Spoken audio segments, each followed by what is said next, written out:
Welcome everybody to part 3 of a series which we did this year before Purim. And I waited until after Purim to do this one because it actually happened chronologically after the Purim story.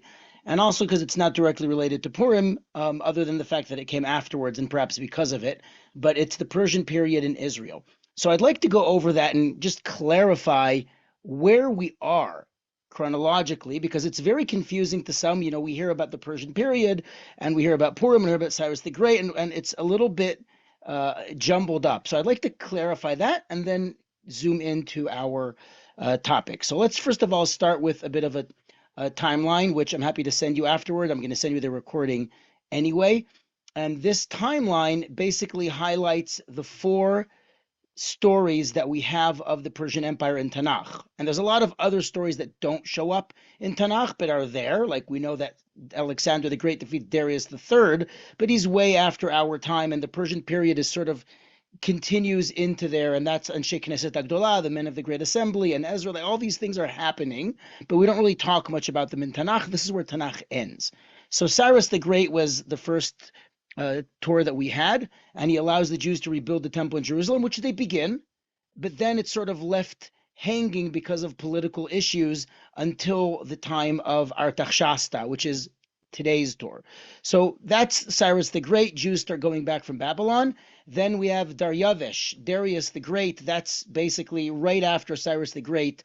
We have the opposition to the building, which began slowly with a very impoverished Jewish people, so it's very slow, and it finally is just put on hold for several years, as Ezra tells us, until after the time of Ahasuerus. So Xerxes, who we've identified, we've done the etymology, the name, how we know Charchash, Xerxes is Ahasuerus, but that's the Purim story. This entire time, the rebuilding of the temple is stopped, and this is hinted in Chazal. The Talmud mentions that when Esther says to the king, she comes into the king, and the king says to her, "Ma bakashatech chatzia malchut," what would you like until half of the kingdom? He's basically saying, obviously he's not going to say, okay, you can take half my kingdom and so long, but he's basically saying that there's an explosive issue that I don't want to touch. I don't want to deal with Jerusalem.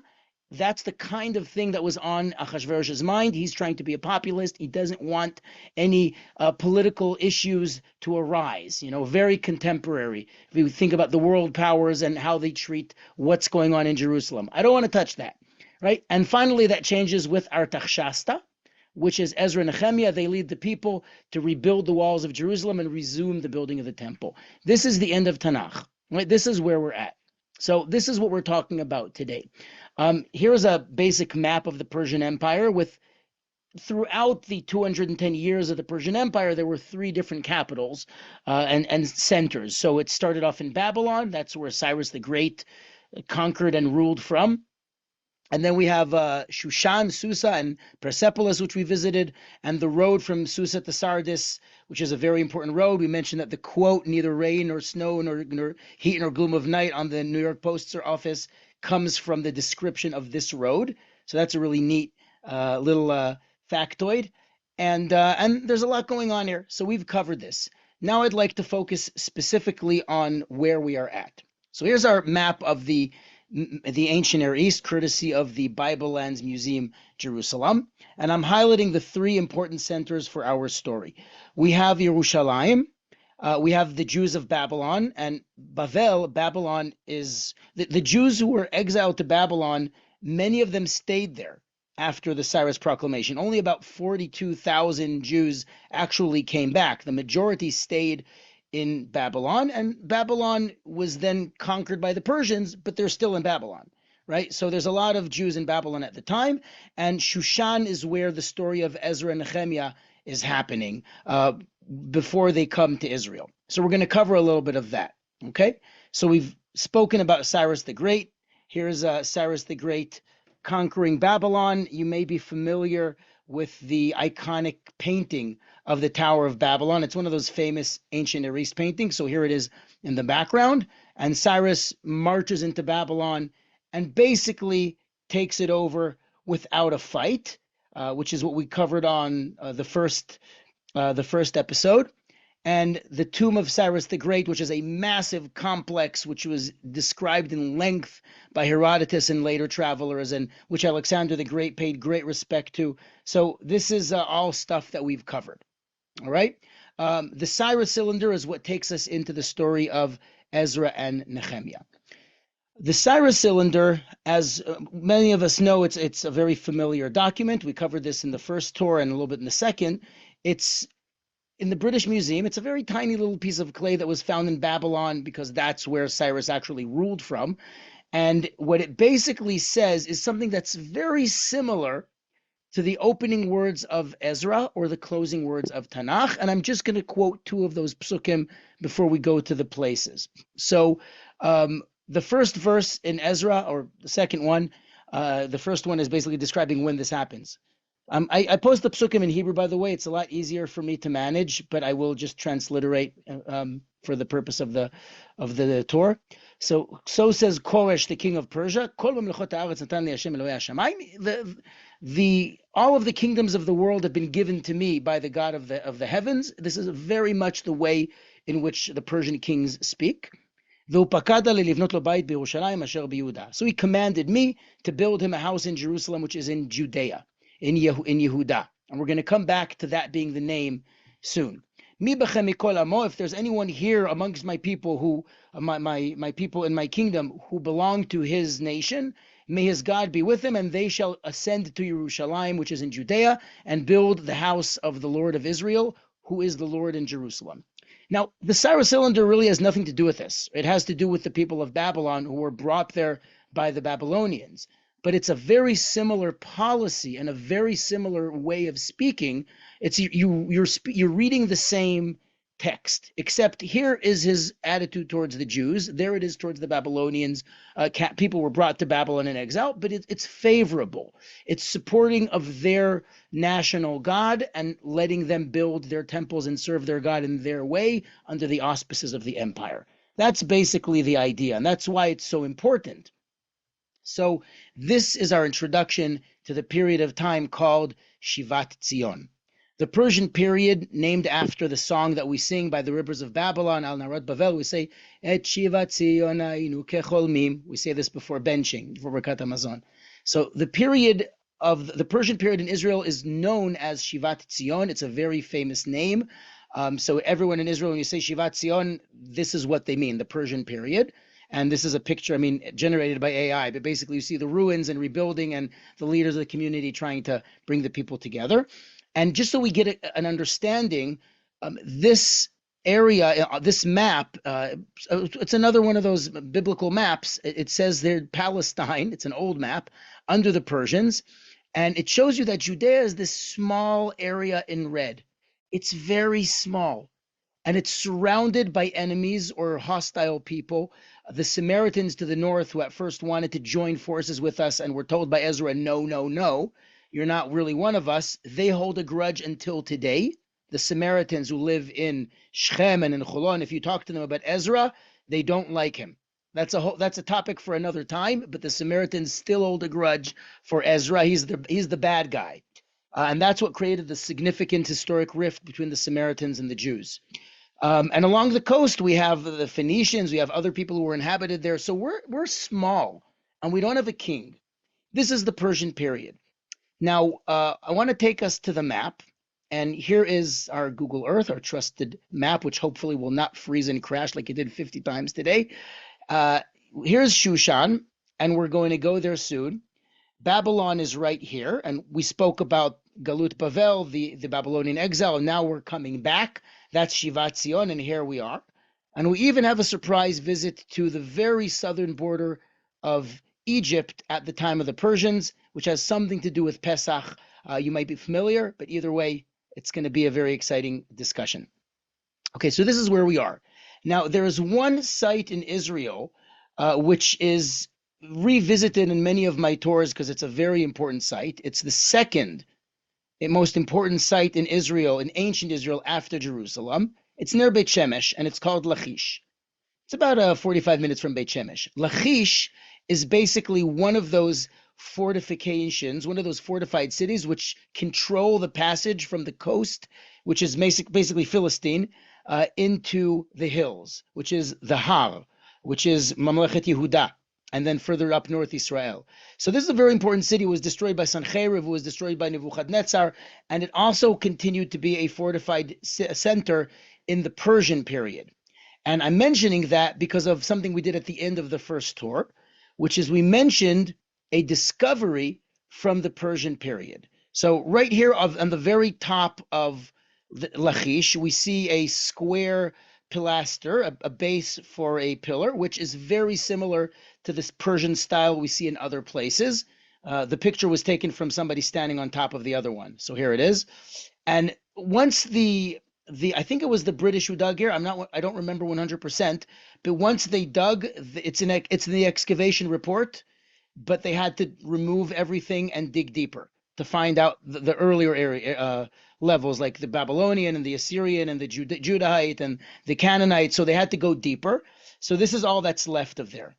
Now, the reason I'm mentioning this is because if we're speaking about the return to Zion, the time of Shivat Zion, we have this fascinating discovery, which I mentioned earlier, and I'll send you again the links after this, is a discovery which within 2 days of being an international sensation was knocked off as being basically a fake, created by a teacher for educational purposes. And this picture in the background is basically the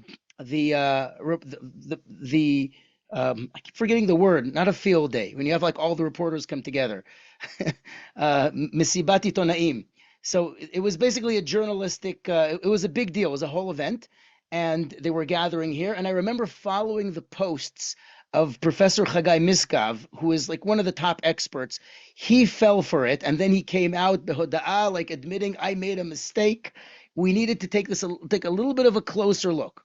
What's fascinating about this, and we're going to tie it into some other finds from this period, is that it mentions the 24th year of Darius, and it actually says it here in Aramaic, which we can read. And I'll show it to you very, very briefly. I'm just going to draw it. So this says, that's Shin Nun Taf, that's Shnat. Forget the way we write 24 in the Egyptian system. It's not our decimal system. Daled, Reish, Yud, Vav, Shin. Shnat 24 Darius, the 24th year of Darius. Now, if we're to go back for a moment to our chart where we looked at the years, right? Take a look. 1 second. Here, Darius the Great. You'll notice that there are 3 Dariuses. There's Darius the Great, who's the first. There's Darius the second and Darius the third.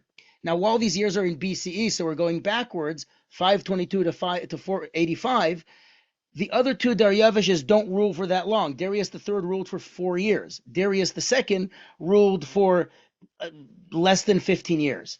So it has to be Darius the Great, who's the father of Achashverosh. So this was a very big deal. They called it a wink from the story of Shushan in Israel. It was found right before Purim, and it was too good to be true, and it wasn't true. But it's a great story. But this is something from the Persian period in Israel. In other words, what's unusual is just that it's the first time we found his name, but it's not the first time we find something Persian in a place where we know the Persians ruled. So I thought that would just be something worthwhile mentioning. Now let's go into the story. So we have the leaders, and we're going to look at artifacts that relate to these leaders through some select psukim, select verses that I'm pulling up just for the purpose of putting the story together. It's really cool.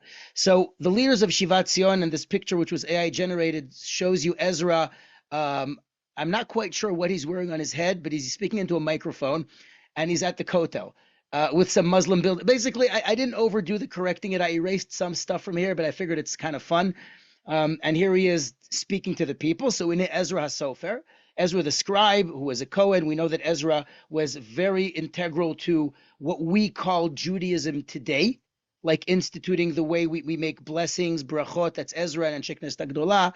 And there's the reading of the Torah every 3 days, on Mondays and Thursdays, bar mitzvah days at the kotel, right? That's Ezra, and all kinds of other things known as Takanot Ezra, including the instituting of the Hebrew letters that are called Ashurit or Assyrian, which you see here in Hebrew, over the ancient Hebrew, because the Samaritan says, we're authentic, we're ancient. Look, we even use the ancient Hebrew. And they still say that until today. Like, they say that their core is the alphabet, right? It's a very big deal. So so he said, like, keep your darned letters. We're sticking with the tradition, not with the letters, like the essence, not the packaging. So this was part of the split. So that's many things that we hear about him. But there's also other leaders. And I want to tie that in. So Ezra and Nehemiah. Ezra and Nehemiah are later, but it actually began with Zerubbabel. Now, Zerubbabel is mentioned in the beginning of Ezra, and unfortunately, he sort of vanishes into the annals of history. We don't hear much from him afterwards, but we know that eventually his movement became a success, but it started off with a lot of difficulties while the building was stopped. So I just want to tie this into Purim in a fun way. I mean, even if we're not fluent in Sefer Ezra, we all know the name Bavel because we sing it in Maoz Tzur. So we sing Ketz Bavel Zeru Bavel Leketz Shivim Noshati. The end of the Babylonian 70-year exile is Zerubbabel. And then the immediate continuation is Purim. Kerot Komat Berosh Bikesh Hagagi Ben Amedata. So we all know this song. So I thought that would be fun to mention. Okay. Let's get into Ezra, Nehemiah, and archaeology. So here's a few psukim. The picture on the left is a picture from a place we visited last tour, when we visited the tombs of Darius in Nechshirostam and Behistun. And this is a very important picture of Darius holding a bow and arrow, which is kind of a symbol of the king, which we'll come back to later. Now let's look at these psukim, because I'm gonna knock your socks off with something very soon. Divrei Nehemiah ben Chachaliah. So here he is, b'chodesh Kislev, and we know that these months were adopted in Babylon. We didn't use the Babylonian or Mesopotamian months beforehand. So here he is in chodesh Kislev, Shnat Esrim. To who we'll find out in a moment. Va'ani b'Shushan Abira. So here we are. I'm in Shushan, right? So this is already tying in. This is the beginning of Nehemiah. And now we're skipping to Perek Bet. Vayhi b'chodesh Nisan. So it's the month of Nisan. Shnat Esrim le'Artaxshasta HaMelech. So it's the 20th year of Artaxshasta. Artaxerxes, the son of Achashverosh. Yain lefanav. There is wine before him. And I carry the wine and give it to the king, and I was good in his eyes. I wasn't bad, right? Now, the background to this is that Nehemiah was the Sar HaMashkim, the cupbearer of the king, also known in Aramaic as Rav Shakeh. Rav Shakeh is Aramaic for Sar HaMashkim. You may be familiar with that name from the story of Sancheriv, where Rav Shakeh, the king's cupbearer, surprisingly, is sent to threaten the king of Chizkiyahu on behalf of the Assyrian king, which is a very strange thing to do unless we understand, and this is important to this story, that the cupbearer is the king's most trusted person, because you can trust him with your life, because anything could be poisoned. You're serving the wine to the king.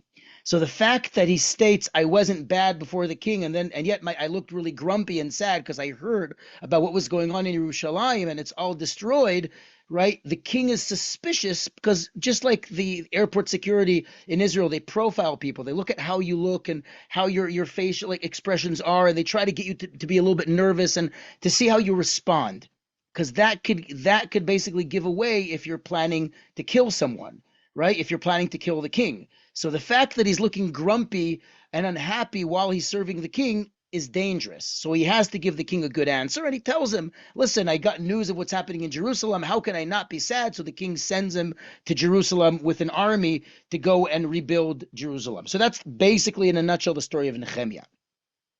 And now we have Ezra, which is, it's the first part of Nehemiah, but here we go. This is in Aramaic.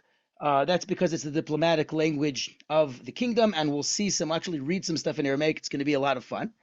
Artaxshasta, Melech Malchaya, the king of kings. We know this expression from Antu Malka Melech Malchaya in the song, which is an Aramaic song based on Nebuchadnezzar, but it's the king of kings means an emperor, right? So this is an expression we're familiar with. Mi Melech Malchei Amlachim HaKadosh Baruch Hu, we're familiar with this phrase.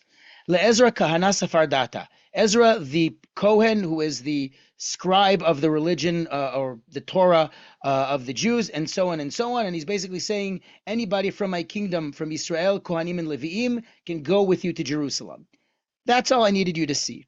Now let's see some archaeology from the palace in Shushan.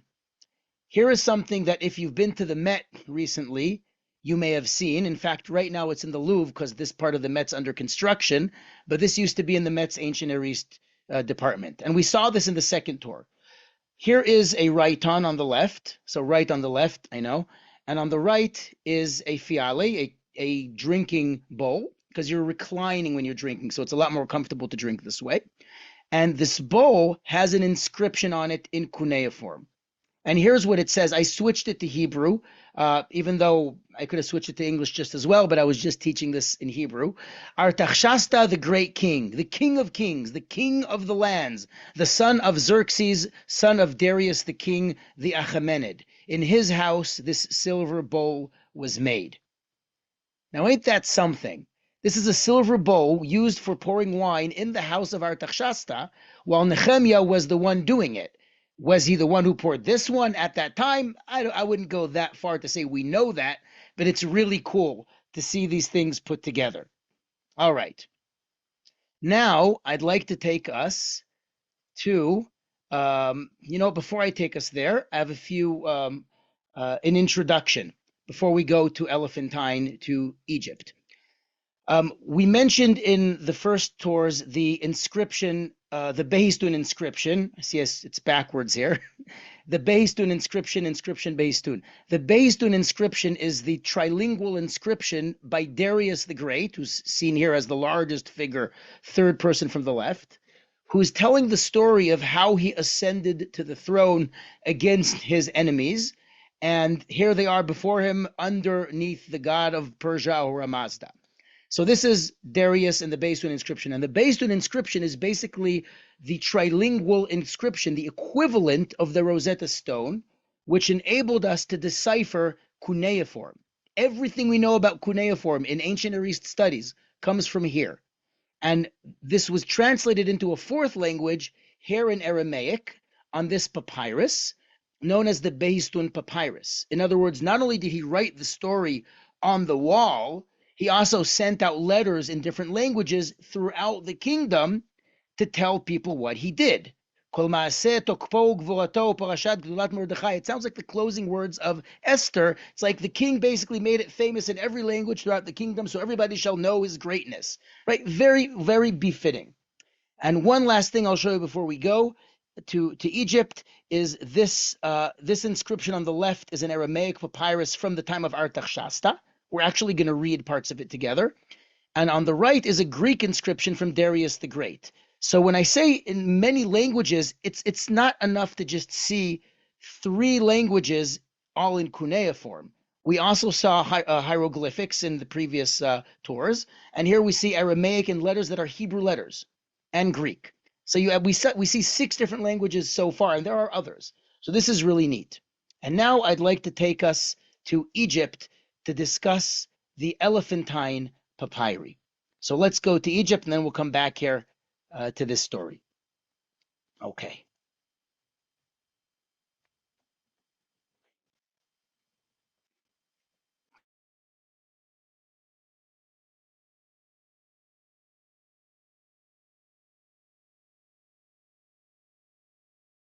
All right. So welcome to Egypt. We are looking at an island which is called the island of Elephantine. I think it has something to do, if I recall correctly, with the trade in ivories, which come from Africa, right? So this was a place where there was a trade in ivories, and that's probably why it's called the island of Elephantine. In Hebrew, it's called Yeb, the island of Yeb, and it's right next to a very important ancient fortress, which now there's not much of it left, called Suen or Son, or Migdol Sevene in Sefer Yeshayahu. It's not the savannah. Some people think it's that. Migdol Sevene means the fortress of Son. There's a reason I'm mentioning that. Let's take a close look. I'll pick a random spot on the island of Elephantine. There's massive excavations there. So you see that this is an archaeological site, like a lot of Egypt. What's unique about this island is that in excavations that were done here by the Brooklyn Museum, about 100 years ago, they found in one of these rooms, I can't tell you which, they found several dozen papyri from this island, which are written in Aramaic and are describing a Jewish community contemporary to Shivat Zion, who were in contact with the Persian headquarters in Shushan, as well as with the Jews in Jerusalem. And I'm going to go over a couple of their papyrus, but it's called the Elephantine Papyri. And here's one of them, which if you are in New York, you can go and visit in the Brooklyn Museum. There's only one of them on display, but they have all of them there, and they have books and publications. You can look them up. I remember finding the book of all of them in the Yeshiva University library, which is how I have the pictures. And this is one of them. I think it's letter 11. Now, this is my friend Charles Manopla from Brooklyn. We went together, and I showed him that he could actually read it. Let's read it together. So we're just going to read the first few lines. I copied them below in Ashurit just so you can see it. And there's some here. Let's do it.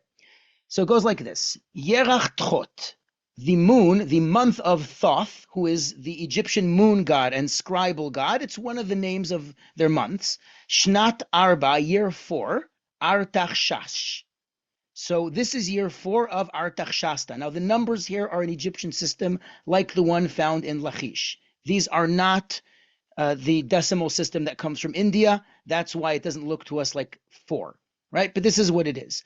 Artaxshasta. Now you can actually see it, and I put Artaxshasta or whatever, Darius, on top. This is Artaxshas. Malka Aden beson birata. Remember son and birata. And we mentioned in the second class that bira, like Shushan HaBira, doesn't mean capital, but rather fortress. So son birata is Migdol Sevene from Yeshayahu, which is right there across the river from Elephantine. So here they are, and they're basically, if I read it once quickly, this will sound to you very similar to the Ketubah that we read at the wedding. Yerach Tchot Shnat Arba Artaxshas Malka Aden Beson Birata Amar Anani Bar Chagah Meshulam Yehudi Ledegel Nevudarki Lepachnum Bar Boser Arami Dison Ledig Ladach Kenam Lemor Ana Atit Alaich Bevetach Beson Birata V'Yazaft Minach V'Yavti. Like you can almost hear Neum and so ed, Neum and so ed, and then Mazel Tov. Right? You can almost hear it because the nusach of the Ketuvah, the formulation of the Ketuvah, is in Aramaic, and it's a legal document.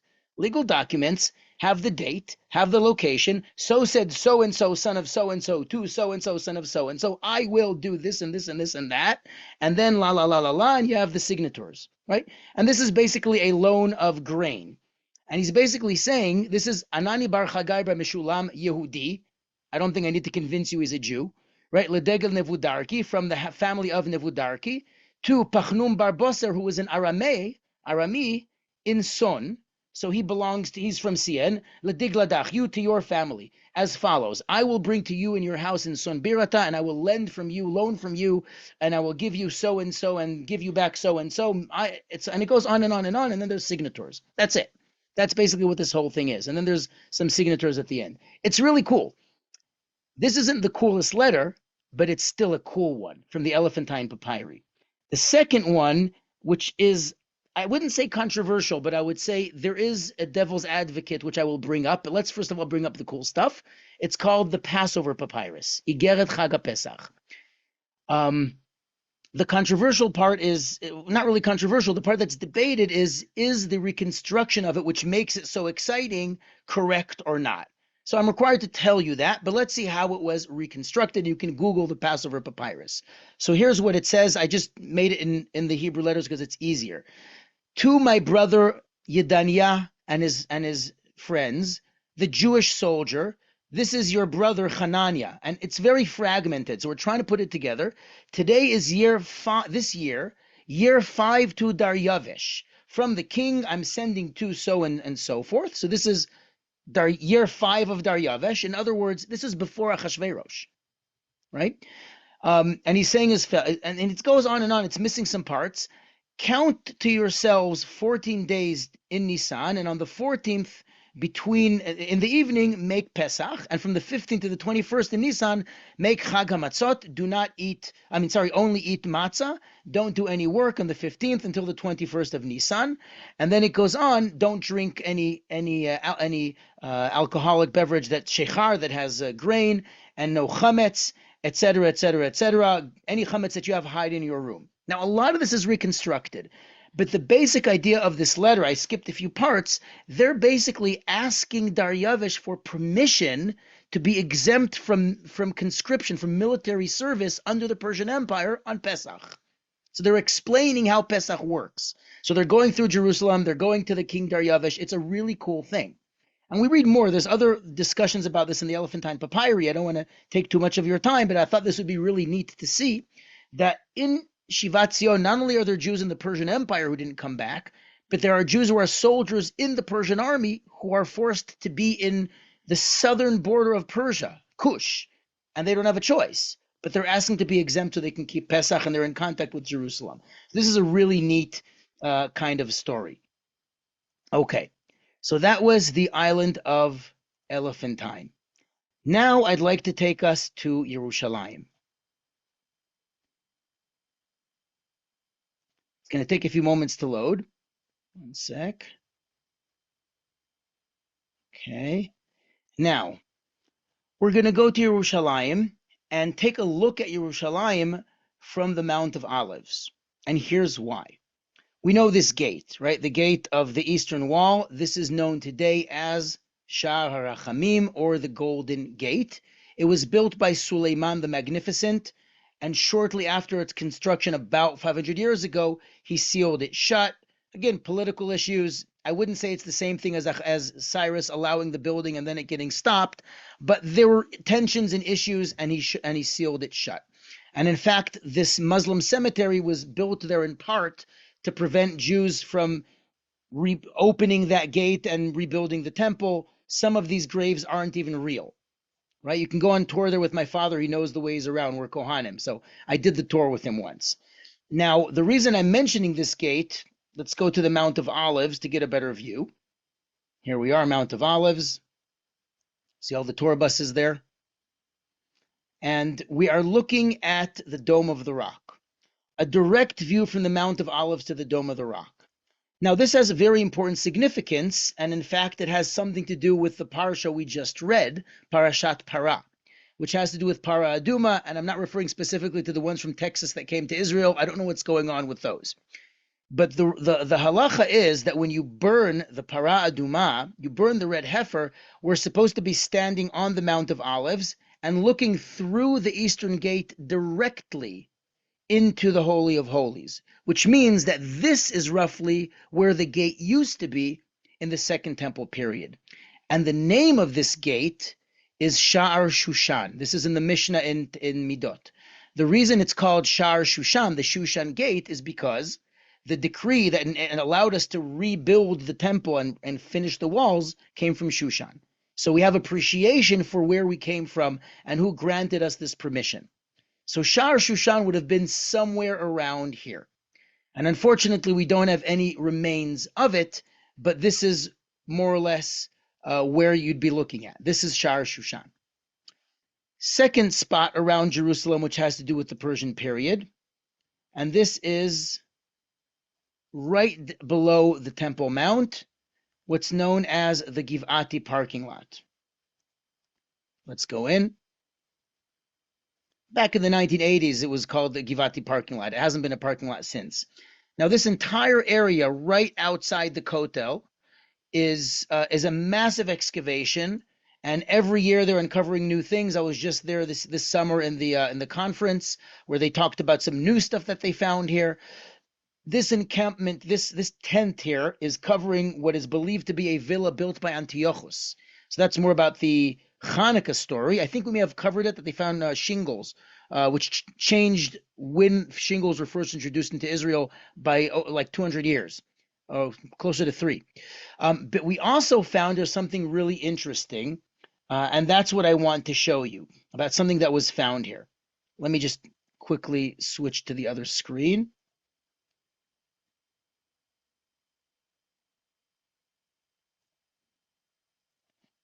Here we go. I'll send you a video of this afterwards from the Antiquities Authority, but in favor of time, I'm just going to tell you what they found. So this is Dr. Yiftach Shalev of the Antiquities Authority holding up two finds from a couple of years ago that were found in the Givati parking lot related to the Persian period. The one in his left hand on our right is a seal, a big seal. So it's administration, Persian period administration in Jerusalem.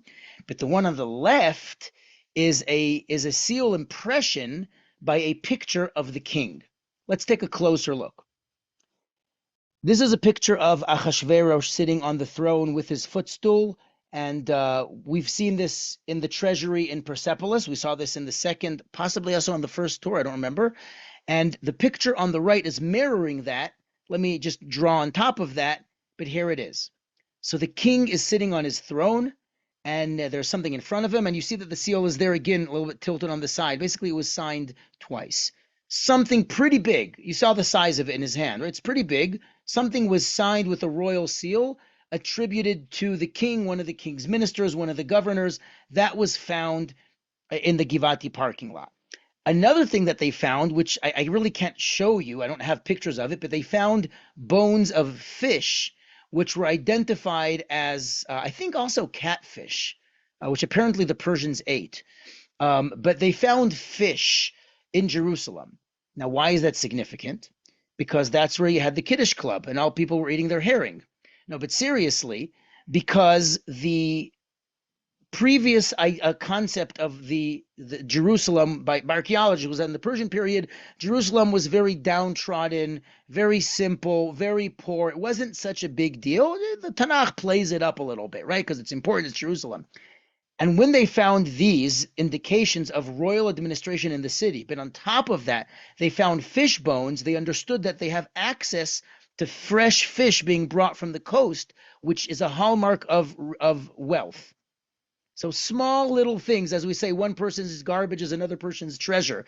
Garbage heaps teach us a lot about people's conditions. And those fish bones that were found in the Givati parking lot were one of those indications of something different about how we thought about it. So that's one. Okay. The next thing, before I tell you the next discovery, which was just made maybe 2 months ago, probably not even, I first want to talk a little bit about coins. So let's jump into the Israel Museum. We'll start there. Looks like I raised my hand. Okay. So the Israel Museum, there's a couple things here that have something to do with the Persian period. Let's first jump in to the iconic pillars of Ramat Rachel. These are the pillars of Ramat Rachel, which, if you're familiar, they're on the 5 shekel coin.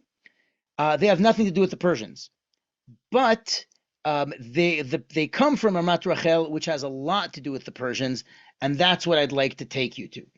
All right, so before I do that, I want to show you a couple of things in the Israel Museum that relate to the Persian period, but Ramat Rachel is going to be an important detail in just a moment.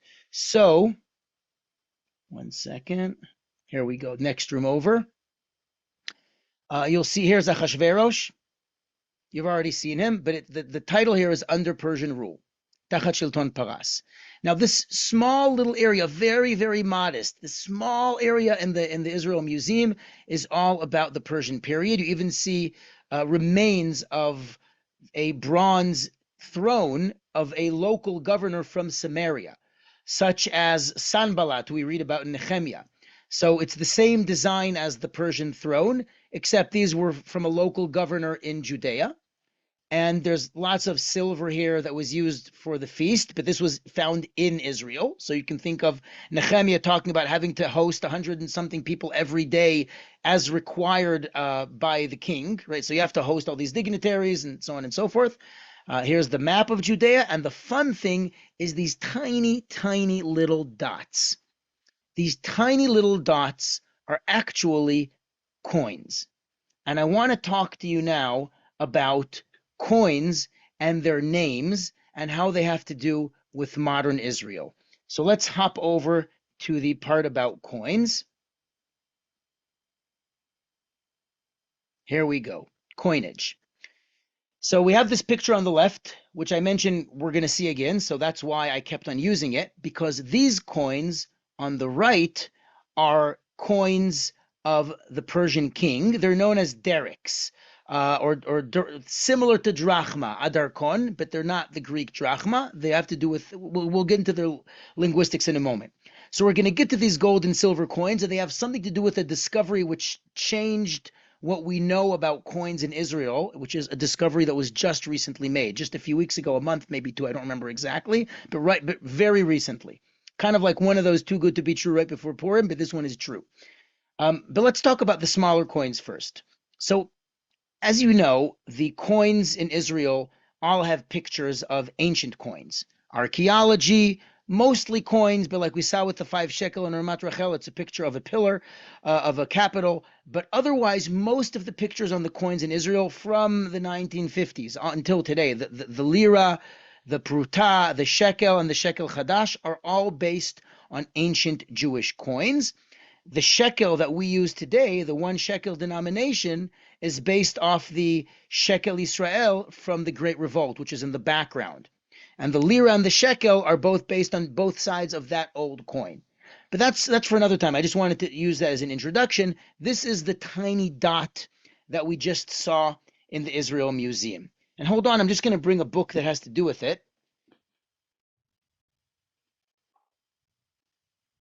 I'm going to show this to you in a moment, but first, this is a half obol. There are 8 obols in a shekel.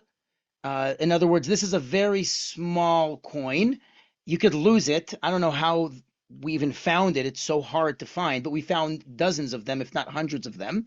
This one was found in Yericho, and the picture on it should look very familiar because it's the picture of the lily. It's the picture on the 1 shekel coin. But on the other side of the coin is the eagle, which is typical of Tyre and so on. And that image has 3 letters in ancient Hebrew, which was still used during this time. And what does it say? I put the alphabet on the sides just for fun, but here's what it says. And it's on the shekel. Yahud. Yahud means Judea. It's what the kingdom is called. Now, I want to show you something very special. And that's this book I'm holding in my hand. This was written by Chaim Gittler, who was of the Numismatic Society in Israel and one of the curators in the Israel Museum.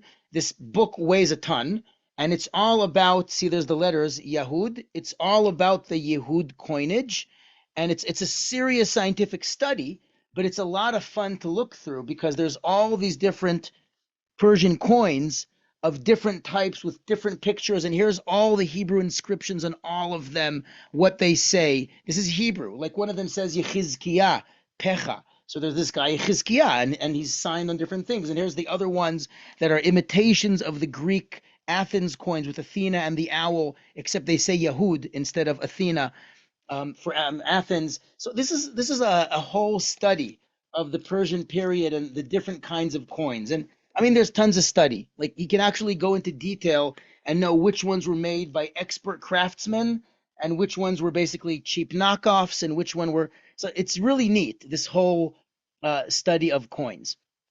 So that's the Yehud coinage and basically the coins that are used until today on the 1 shekel, on the new shekel. And here's the fun part. These coins, which are called adarkonot, I want to talk about their name, but first I want to show you that these are the first coins mentioned in all of Tanakh. Remember that shekel is silver, is a weight unit, whereas kesef is silver.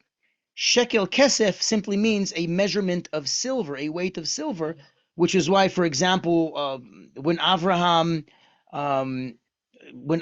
wants to, Avinu buys Merat HaMachpelah, Vayishkol Avraham le'efron et hakesef, He weighs the silver abamot shekel kesef. You always have the shekel kesef. Or even with Haman. Haman says to Achashverosh, Aseret alefim kikar kesef, eshkol alidei osei melacha. I will weigh 30,000 talents of silver, which, by the way, is 30 million shekel. There's 3,000 shekels in a talent. So that's a lot of money. That's another story. Why are these coins called adarkon or derek? The simple reason for them being called derek is that this is Darius the king. Or even if it's the kings afterwards, but Darius is the first one who started making these particular Persian coins and made them popular throughout the empire. So he started them. So, we call them Benjamins, even though maybe there's other people on the dollar bill, but everybody knows Benjamin. So everybody knows Darius. So they're called derricks, which sounds like darakma, but adarkon actually has to do with bows and arrows. Because the way you mount a bow is you have to step on it, to twist it, to bend it, and then you tie the rope and let go, and then it becomes tight, right? That's called lidroch keshet, dorech kashto, darach koshto ka'oyev v'tziveni kimatara lachetz. Whenever we see somebody stretching their bow, it's to step on their bow, lidroch. So the word adarkon sounds very much like a passport, a darkon, which has to do with derech. Or, for example, when you lock your weapon, you load your weapon, it's called lidroch et haneshek, because it's coming from when it used to be a bow, even though that has nothing to do with your rifle. You don't step on your rifle, right? When you cock your weapon. Or when you're standing ready, prepared, it's daruch, ani daruch. Right? So all of these things, then hadracha, like guidance, has to do with stepping, how to walk. So these are all really interesting words. Now let's see where it shows up, really briefly. So here is from Ezra. So how much money were they able to gather for the what do you call it? For the building of the temple, for the rebuilding of the temple. So it mentions Zahav Darkemonim Shesh Ribo. So 60,000 golden Darkemonim. That's one. And the other one in Ezra, Ukforei Zahav Esrim La'adarkonim. So look, we had Darkemon and we had Adarkonim. It's basically the same thing. Dollars and bucks. It's the same thing. Right? I just wanted you to see that this is the earliest name of a coin mentioned in Tanakh, because it's really one of the first coins in the world. Coins only began being popular around this time, a couple hundred years earlier, but they didn't really get to Israel, or so we thought. And here is the archaeological discovery. I'm going to show it to you briefly. This is a silver coin. In fact, I'm just to give you an idea. This was found right outside of Jerusalem just a few weeks ago, and the Antiquities Authority basically uncovered a house which is dated roughly to the time of King Chizkiyahu, and there's a weight on the right which has 1 shekel, and on the left there they found this small silver Persian style coin. Here it is in large. Now, just so you get an idea, here is what the coin would have looked like if it was whole. This is an Lydian electrum coin. So Lydia, basically the Turkish Greeks, are the first people to use coins in the world. They invented coins. Electrum is an alloy of gold and silver, and this is what it looked like. This is from the end of Beit Rishon, the first temple period. What's fascinating is that in this house, from the time of the first temple period, we found a silver coin. This is way earlier than when coins were used in Judea. That's a fascinating thing, which means that we could push back when coins reach the region and talk about international trade. But here's the catch. Why was it chipped in half? Because if you go back in time, I actually remember seeing this funny cartoon. It was called the Bookmaster, something like that, with Macaulay Culkin. He becomes a cartoon and he goes back in time and he meets pirates and they rob him and he tries giving them his library card and his dollar bills. And like, what is this nonsense? What am I supposed to do with this? Right? You try taking a coin to the first temple period and to use it in the market. Nobody has, what am I supposed to do with this? Nobody uses this. So they chipped it in half and used it for its silver weight. So that's why it was chopped in half. So this is from before the time where coins were used, were common in Judea, but they were already known, except they were used for the silver, because what else am I supposed to do with this thing? So that's a very, very fun story. Okay, next stop. So far we were talking about items. Let's go to sites. Kibbutz Ramat Rachel. We're almost finished. I have some surprises for you, but first I want to talk about this kibbutz.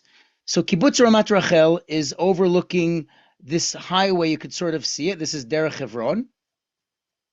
Derech Hebron is basically one of the main highways that goes south, basically Highway 60, and in the Persian period, and in fact earlier, the Assyrian period, they're right here overlooking the main highway, but not in the face of the king in Jerusalem, was the governor's palace. The palace of the foreign rulers of Israel, when Israel was a vassal, or rather Judea was a vassal.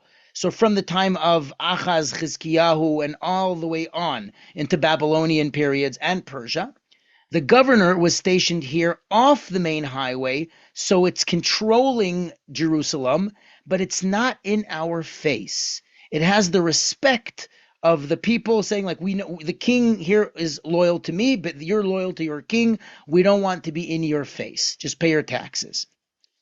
Now, let's jump into Ramat Rachel. So in Ramat Rachel, we have, of course, these pillars, which are on the 5-shekel coin, that tell us here was royal architecture from the time of the kings of Yehuda and Israel, which is why it's on our coins. But in this garden, in this area, we found a garden from the Persian period. There's not much that I can show you from the lab. I can just tell you what Professor Oded Lifshitz mentioned, because they just recently re-excavated here.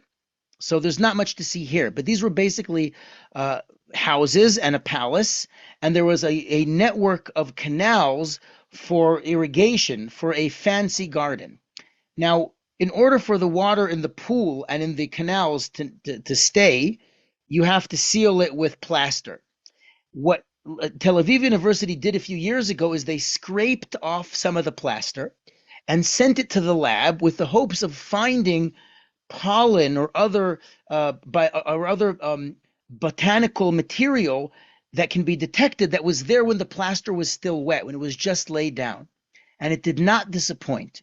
What they found is traces of etrogim and exotic plants which came from Persia and farther parts of the region that are not indigenous. We know etrogim are actually Persian as well. So that's kind of cool that they were able to use the lab to revisit an old site which was dug in the 50s and discover new things about the Persian Empire. All right.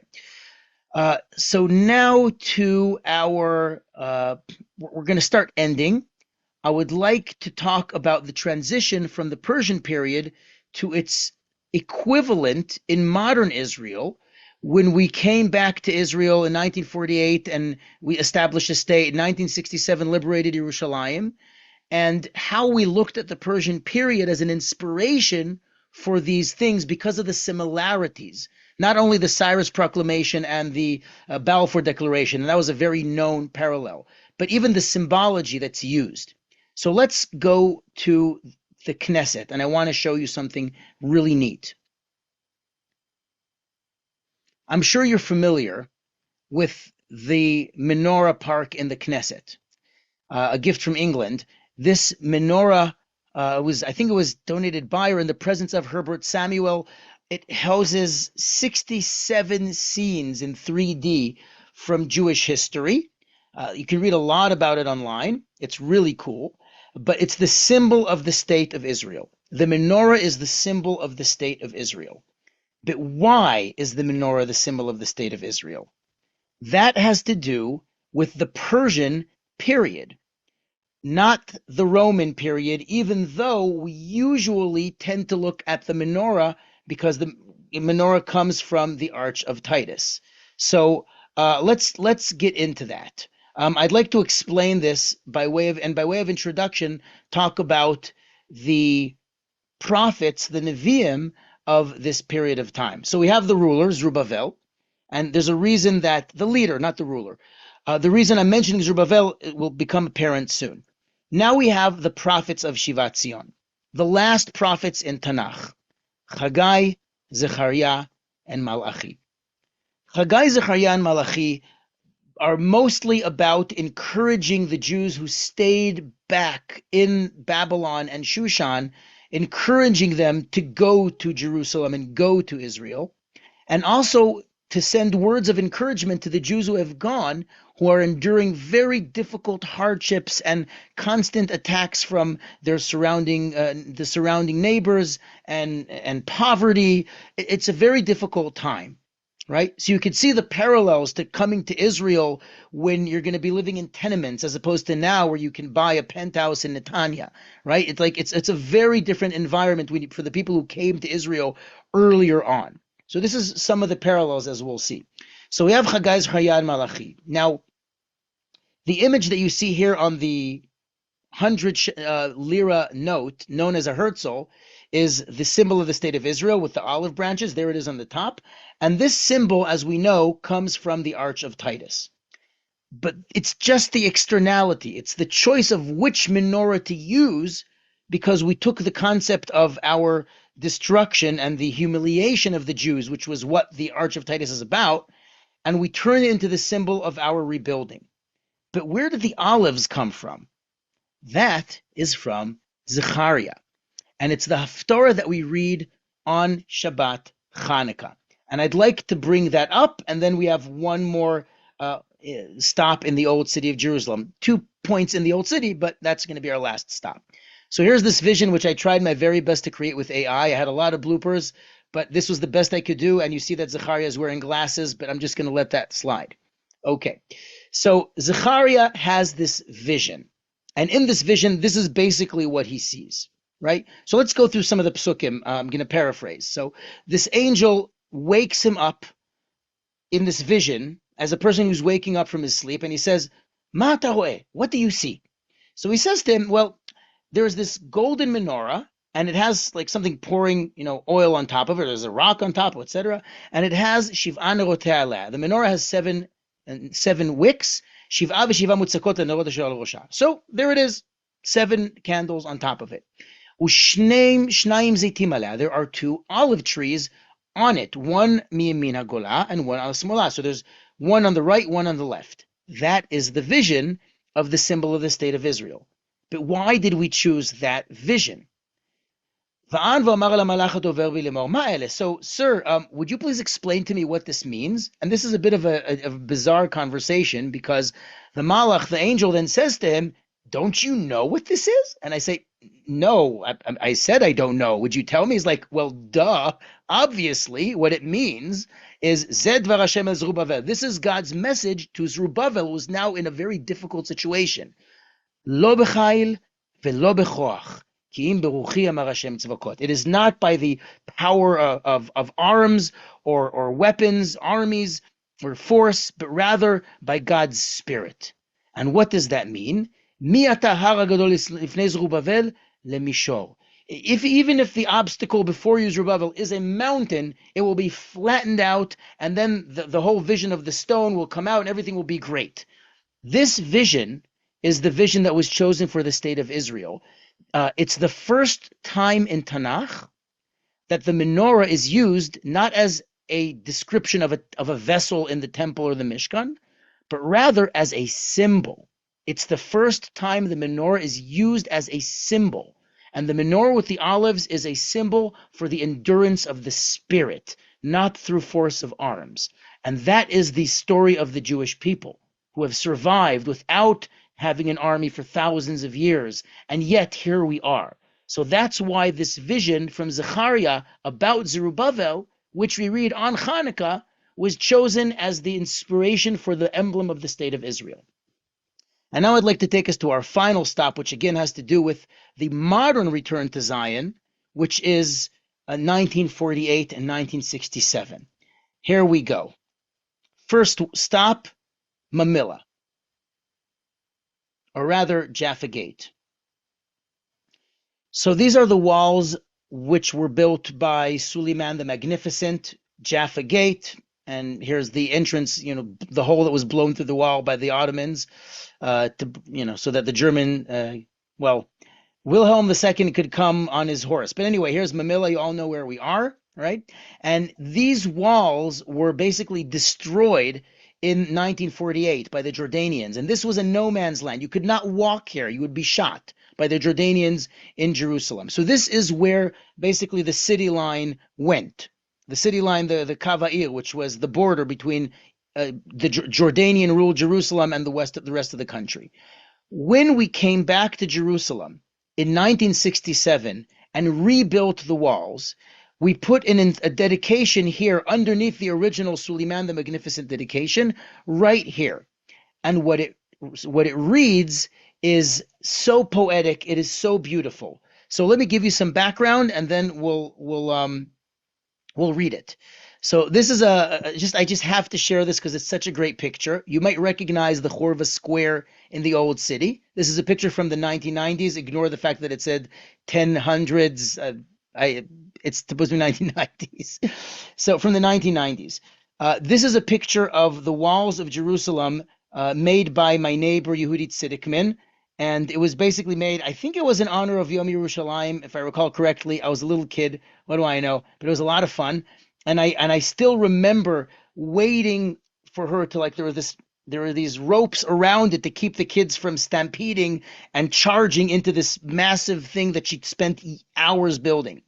And once she let the kids loose, within, I think, an hour or two, the whole thing was trampled down. But I remember crawling inside it. It was a lot of fun. We're talking about the rebuilding of the walls of Jerusalem, right? Now, some background. I'm sure you're familiar with Pua Steiner's Forever My Jerusalem. This is a picture of Mamilla, actually, and that building to the left, that monastery, is on top of Golda's ice cream now in Mamilla. But this is the battle in 1948 where the old city fell, described from the first-person account of a child who grew up in the old city, Pua Steiner, who is my neighbor. So she actually gave me the book for my bar mitzvah in Hebrew, but it's called Betochechi Yerushalayim. So this is the story where she tells of the destruction that happened all over Jerusalem. And we know that the Chorva was then blown up and destroyed by the Jordanians, who were supposed to respect all of the religious buildings. So here it is. And of course, the Chorva has been rebuilt since, I think, 2007.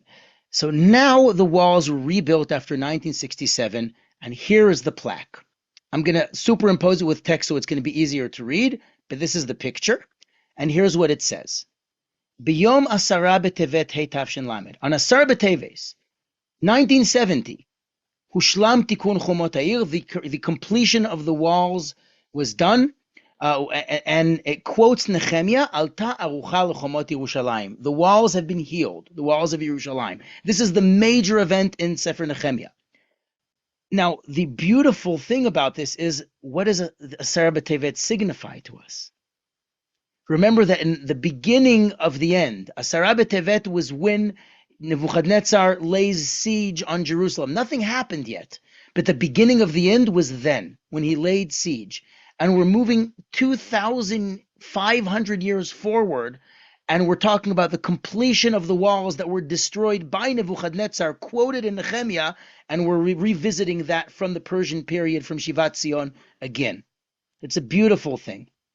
And our final stop, I'd like to take us now into the old city, into what's known as the Rothschild Square. This is our final stop. So look around. I hope you're familiar. This is the old Yishuv court. This is where the old Yishuv would hang out. This is where Pua Steiner actually opens up her book by playing out here in Kikar Batei Machaseh. This is known as the Rothschild building, and there on top is the Rothschild family crest, because they donated this building for the Jewish community. And there's 3 different schools here. There's the Mamad, the public school here on top. There's Achinoam below, and this is Zilberman, and they make a lot of noise, but that's part of the fun, right? So this is the main square of the old city before 1967, because after 67 we have the new square, the Chorva Square. This is where all of the captives in 1948 were gathered before being sent into jail in Jordan. So this is a very iconic place. And right here underneath this tree, if I could get a better view, is a quote carved into stone. I took a better picture of it, but there's a quote carved into the stone here. Let me try to get a better vision. Let's see. It's a little hard to see. The trees blocking it. We're kind of at the mercy of whoever filmed this when they did, but there is a quote here in the stone, and I'm going to show you what the quote is, but I want you to see it the backdrop of what is happening here. There's kids playing. This window is actually the Ben Shachar family, who, interestingly enough, they have a son who's my neighbor here in Gush Etzion, and they always complain about people making noise outside their house. He's the guy who runs the ambulance in the old city. He's a very big tzaddik. He's a like everybody knows Ben Shachar. So there's always this balance between people who are annoyed at the kids making all this noise, and yet here's all the kids playing. Now it seems like an annoying thing because we're lacking a little bit of historic perspective, and that is where Zechariah comes in. So I brought a group of Russian Americans to Israel. I mean, they came, but I toured with them in Israel. They came for their bar bat mitzvah. I sort of blurred it for their privacy, and we told them this story. And here they are around this verse, and here's what it says from Zechariah: "Ko amar Hashem tzevakot," so said the God of hosts. Od yeshvu zekenim uzekenot berchovot Yerushalayim. Now, remember that he's speaking to a Jewish people who are feeling helpless and hopeless in Yerushalayim, and it's kind of like in Field of Dreams. If you build it, he will come. Right? There will come a time where elder men and women will be sitting in the streets of Jerusalem.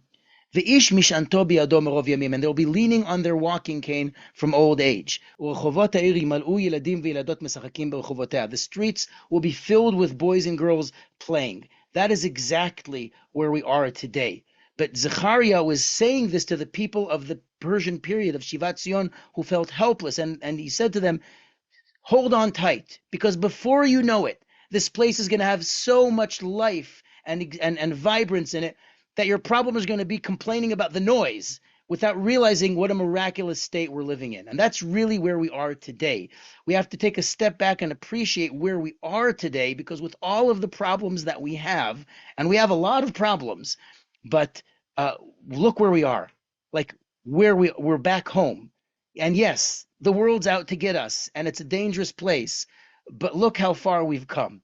So it all comes together. And Shivat Zion, the time we dreamed of, came, and before you knew it, there we were. It was like a dream. Like, where did those 70 years go? Where did 2,000 years of exile go? Here we are dealing with real issues, right? About like, it's quite an incredible time. So it's a time which inspired us in so many different ways in the place that we live today. Thank you very much for your time and your patience. I know we went a little bit over time. Free to go, of course. You don't have to stay. But if you do want to open your mic or say anything or ask anything, that's fine. I just want to say one thing. In 2 weeks from now, I already posted on the website, is a special in honor of Pesach tour. But instead of doing my usual Egyptian mythology, which I usually do, I decided to do something different and talk about when the pharaohs were in Israel, why were they here, which pharaohs were here, what did they do, and what can we see from it today. So what is Paro doing in Israel is what I called it. And if you're familiar with the Israel Museum's exhibit, Paro and Canaan, that was the inspiration, but I take it a little bit further. So I would love to see you there too. I'm going to send you the recording once I edit that little glitch with references for all the different things I mentioned. If there's anything specific you want to say or ask for, please be my guest.